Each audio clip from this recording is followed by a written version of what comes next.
Reporter breaking. ബീഹാറിലെ തിരഞ്ഞെടുപ്പ് തോൽവി വിലയിരുത്താൻ ഹൈക്കമാൻഡ്. മല്ലികാർജ്ജുൻ ഖർഗെയുടെ വസതിയിൽ രാഹുൽ ഗാന്ധി അടക്കം പങ്കെടുക്കുന്ന യോഗം പുരോഗമിക്കുകയാണ്. വൻ അട്ടിമറി നടന്നു എന്ന വിലയിരുത്തലാണ് നേതാക്കൾ. ന്യൂനപക്ഷ വോട്ടുകൾ പിളർത്താൻ അസദുദ്ദീൻ ഒവൈസിയുമായി ബിജെപി ധാരണയുണ്ടാക്കിയെന്നും തെരഞ്ഞെടുപ്പ് കമ്മീഷനും ബിജെപിയും ചേർന്ന് കൂട്ടുകച്ചവടം നടത്തിയെന്നുമാണ് ആരോപണം. അതേസമയം സർക്കാർ രൂപീകരണ ചർച്ചകൾ വേഗത്തിലാക്കുകയാണ് എൻഡിഎ. പിയാസുനിലും ആദിൽ പാലോടും വിവരങ്ങളുമായി ആദ്യം പിയാസുനിലേക്ക്. സുനിൽ, എങ്ങനെ തോറ്റു എന്നതിന്റെ വിലയിരുത്തൽ ഹൈക്കമാൻഡ് നടത്തി തുടങ്ങിയോ? രാഹുൽ ഗാന്ധിയെ പ്രതിക്കൂട്ടിലാക്കിക്കൊണ്ടുള്ള പ്രതികരണങ്ങൾ ചിലയിടത്തുനിന്നെങ്കിലും വരുന്നുണ്ട്. പ്രത്യേകിച്ച് ശശി തരൂരിനെ പോലുള്ളവർ അവിടെ പ്രചാരണം നടത്തിയവർ മറുപടി നൽകണമെന്നടക്കമുള്ള കാര്യങ്ങൾ. കോൺഗ്രസിന്റെ പിഴവുകൾ എത്രത്തോളം, ആത്മവിമർശനപരമായുള്ള വിലയിരുത്തൽ എത്രത്തോളം നടക്കും? ഈ അസദുദ്ദീൻ ഉവൈസിയുടെ ഇടപെടൽ അത് ബിജെപിയുടെ അജണ്ടയായിരുന്നു, ബിജെപിയുടെ തന്ത്രമായിരുന്നു എന്നടക്കമുള്ള കാര്യങ്ങൾ പറയുന്നു. പക്ഷേ എത്രത്തോളം ആത്മപരിശോധന ഈ യോഗത്തിൽ ഉണ്ടാകും?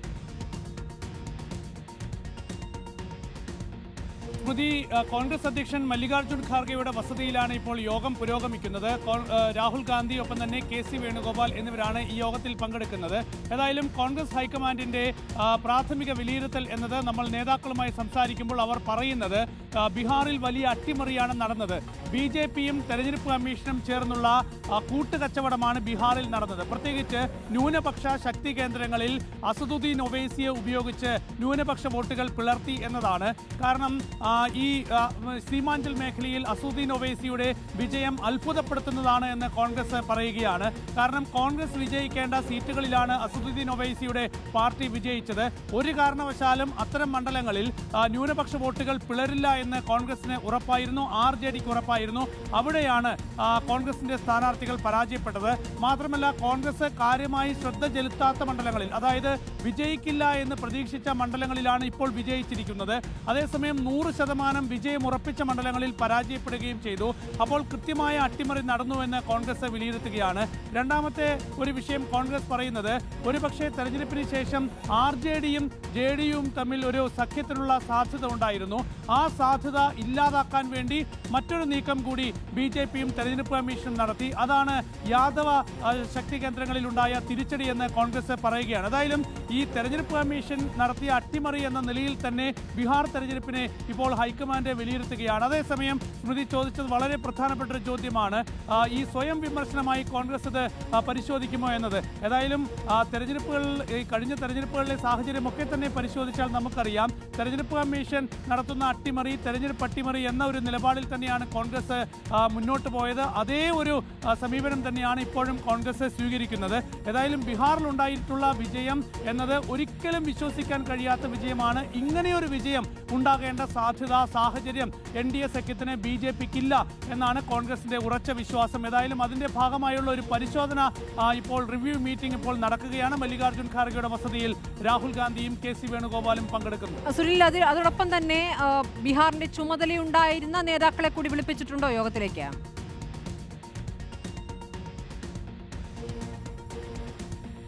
സ്മൃതി, ബീഹാറിന്റെ ചുമതലയുള്ള നേതാക്കളെ കൂടി വിളിച്ചിട്ടുണ്ട് എന്നാണ് മനസ്സിലാക്കാൻ കഴിയുന്നത്. അക്കാര്യത്തിൽ വ്യക്തത വരേണ്ടതുണ്ട്. ഏതായാലും നമുക്ക് കിട്ടിയ വിവരം എന്നത് മല്ലികാർജ്ജുൻ ഖാർഗെയും രാഹുൽ ഗാന്ധിയും KC വേണുഗോപാലും പങ്കെടുക്കുന്നു എന്നതാണ്.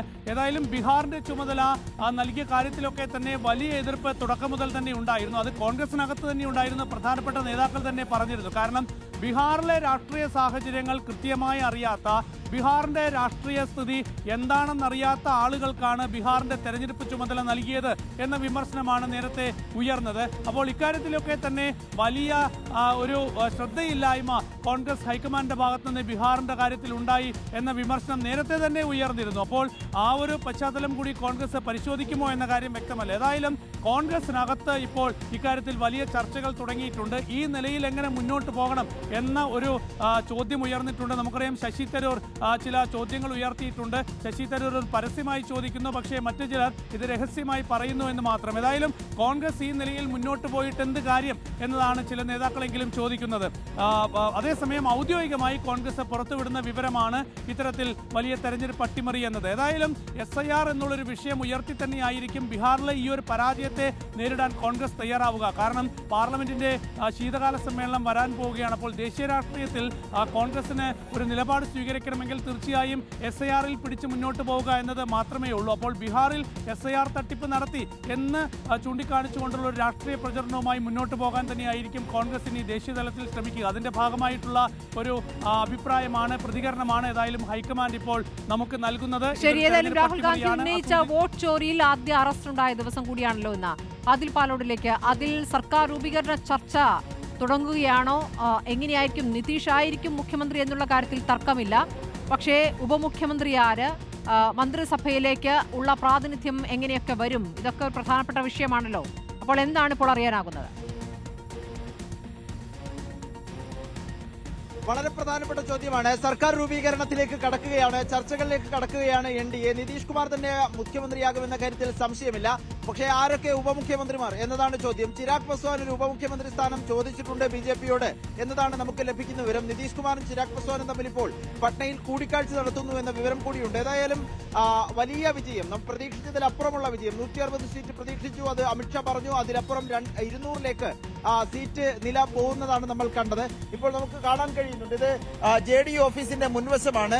ഇവിടെയൊക്കെ ആശംസ അറിയിച്ചുകൊണ്ട് നിതീഷ് കുമാറിന്റെയും ഒരു കടുവയുടെയും ഒക്കെ ചിത്രം വെച്ചുകൊണ്ട് ടൈഗർ അബി സിന്ദാ ഹെ അബി ബാക്കി ഹെ, ഇനിയും ബാക്കിയാണ്, കടുവ ഇപ്പോഴും ജീവനോടെയുണ്ട് എന്നതടക്കമുള്ള പോസ്റ്ററുകൾ, ഇവിടെ മുഴുവൻ ആശംസകൾ അറിയിച്ചുകൊണ്ടുള്ള പോസ്റ്ററാണ് ഇവിടെ ആകെ നമുക്ക് കാണാൻ കഴിയുന്നത്. ഏതായാലും സർക്കാർ രൂപീകരണം വേഗത്തിൽ നടത്തണം എന്നുള്ളതാണ് NDA കാണുന്നത്. സത്യപ്രതിജ്ഞ അടുത്ത ചൊവ്വാഴ്ച നടത്താം എന്നുള്ളതാണ് നിലവിൽ ആലോചിക്കുന്നത്. ഇത് സംബന്ധിച്ചൊരു സ്ഥിരീകരണം വരേണ്ടതുണ്ട്.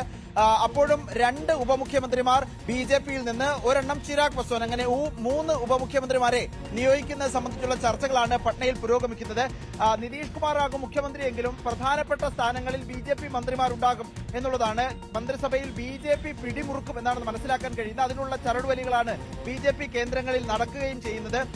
അതിനിടെ ചിരാഗ് പസ്വാന്റെ പ്രതികരണം വന്നിരുന്നു. ചിരാഗ് പസ്വാൻ പറയുന്നത് ഈ വോട്ട് ചോരി ആരോപണമൊക്കെ ഉന്നയിക്കുന്നത് തെരഞ്ഞെടുപ്പിന് ശേഷം, ഈ ആരോപിക്കുന്നത് തെരഞ്ഞെടുപ്പ് പരാജയത്തെ ന്യായീകരിക്കാൻ വേണ്ടിയാണ് എന്ന പരിഹാസമാണ് NDA നേതാക്കളുടെ ഭാഗത്തു നിന്നുള്ളത്. മഹാസഖ്യമാകട്ടെ ഇതിനെ പ്രതിരോധിക്കുന്നത് തെരഞ്ഞെടുപ്പ് അട്ടിമറി എന്നുള്ളതാണ്.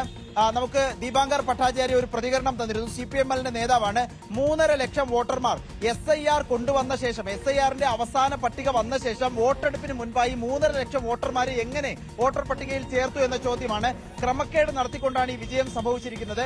ഇന്ത്യ സഖ്യത്തിനിടയിൽ ചില അസ്വാരസ്യങ്ങളും പ്രശ്നങ്ങളും ഉണ്ടായിരുന്നു. പക്ഷേ ഈ ഒരു കൂറ്റൻ വിജയം അതുമാത്രം കൊണ്ട് സംഭവിച്ചു എന്ന് വിശ്വസിക്കാൻ കഴിയുന്നില്ല. അതുകൊണ്ട് കൃത്യമായ പരിശോധന ആവശ്യമാണ് എന്ന പ്രതികരണമാണ് ദീപാങ്കർ ഭട്ടാചാര്യ പോലെയുള്ള മഹാസഖ്യത്തിലെ നേതാക്കൾ മുന്നോട്ട് വയ്ക്കുന്നത്. തേജസ്വി യാദവ് ഇതുവരെ പ്രതികരിച്ചിട്ടില്ല. ഏതായാലും ഏകദേശം ചിത്രം വ്യക്തമായി കഴിഞ്ഞു. നിതീഷ് കുമാറിന്റെ സർക്കാർ അടുത്തയാഴ്ച സത്യപ്രതിജ്ഞ ചെയ്യാൻ പോവുകയാണ്. ശരി, 3 ഉപമുഖ്യമന്ത്രിമാർ എന്നുള്ളതാണ് കേൾക്കുന്നത്. PR സുനിലും ഒപ്പം തന്നെ ആദിൽ പാലോടുമാണ് ഏറ്റവും പുതിയ വിവരങ്ങൾ നൽകുന്നത്.